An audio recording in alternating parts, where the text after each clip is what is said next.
अगर आप भी अपने घर में कबाड़ी वालों को कबाड़ बेचने के लिए बुलाते हैं तो यह खबर आपका देखना बहुत जरूरी है और आपको सावधान होने की खासी जरूरत है। दरअसल नोएडा पुलिस ने बुधवार को चोरी के लगभग 2 दर्जन मामलों में शामिल चोरों के गिरोह का भंडाफोड़ किया है और 7 लोगों की गिरफ्तारी की है। पुलिस की तरफ से बताया गया कि गिरोह स्क्रैप डीलर्स की आड़ में घरों और दुकानों को निशाना बनाने के लिए काम करते थे, जबकि गिरोह के कुछ सदस्य टैक्सी ड्राइवर के रूप में भी काम करते थे। नोएडा के एडिशनल डीसीपी शक्ति मोहन अवस्थी ने बताया कि सेक्टर 113 पुलिस स्टेशन के अधिकारियों ने इस गिरोह का भंडाफोड़ किया है। एडीसीपी अवस्थी की तरफ से ये भी बताया गया कि घरों और दुकानों में घुसकर कीमती सामान लूटने वाले गिरोह के 7 सदस्यों को गिरफ्तार किया गया है। गिरोह के सदस्य दिन के दौरान कबाड़ी के रूप में घूमते थे और उन दुकानों और घरों की पहचान करते थे जिनमें चोरी की जा सकती है।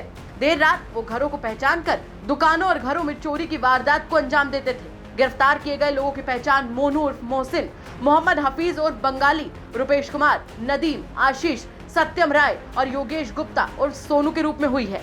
पूरे मामले पर पुलिस की तरफ से क्या कुछ जानकारी दी गई, चलिए आपको सुनवाते हैं। एक नोएडा थाना सेक्टर 113 द्वारा एक सराहनीय कार्य हुआ है, जिसमें एक घरों से और दुकानों से, जिसकी ये लोग रेकी पहले करते थे, वहाँ से ताला तोड़कर चोरी करने वाले एक गैंग का खुलासा हुआ है। इसमें 7 लोग गिरफ्तार हुए हैं, जिसमें मोनू उर्फ मोहसिन उस गैंग का मुखिया है। यह लोग पहले कबाड़ी की तरह घूमते रहते थे और उसके बाद घरों की रेकी करते थे और जो घर बंद इनको दिखते थे रात में, उसके बाद आकर ये लोग चोरी घटना को अंजाम देते थे।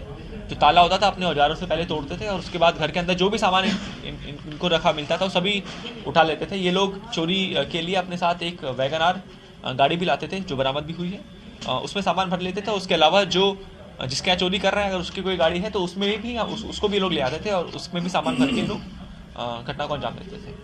इनके पास से करीब जो रिकवरी हुई है वो 20 से 25 लाख के आसपास की, जिसमें एक होंडा सिटी कार है, एक वैगन आर कार भी है जो इनकी खुद की थी, जो लोग लेके आते थे, और उसके अलावा एक मोटरसाइकिल भी रिकवर हुई है। इसके अलावा कई सारे आभूषण, घरों के सामान जैसे माइक्रोवेव, म्यूजिक सिस्टम, सिल्वर के आभूषण, इसके अलावा तमंचे, कारतूस, जिंदा कारतूस, ये सभी बरामद हुए हैं।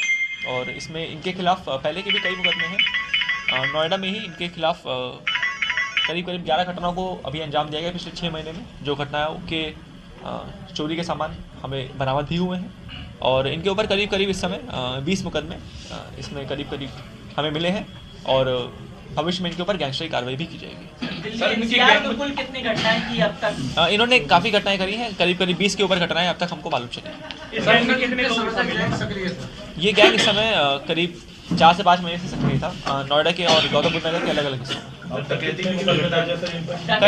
करीब 20 के आसपास मुकदमे इनके ऊपर। अभी कितने लोग फरार हैं इसमें? अभी एक जो कबाड़ी है, दिल्ली का कबाड़ी है, वो इस समय नामजद किया गया है और भविष्य में उसकी गिरफ्तारी भी सुनिश्चित की गई। अगर आप भी घर में रखा कबाड़ बेचने के लिए कबाड़ी वाले को बुलाते हैं तो बहुत सावधानी बरतिएगा, क्योंकि ये एक गिरोह पकड़ा गया है। ऐसे न जाने कितने ही गिरोह होंगे जो खासे एक्टिव होंगे और लोगों को लूट रहे होंगे। इस घटना के बाद तमाम सवाल खड़े होते हैं।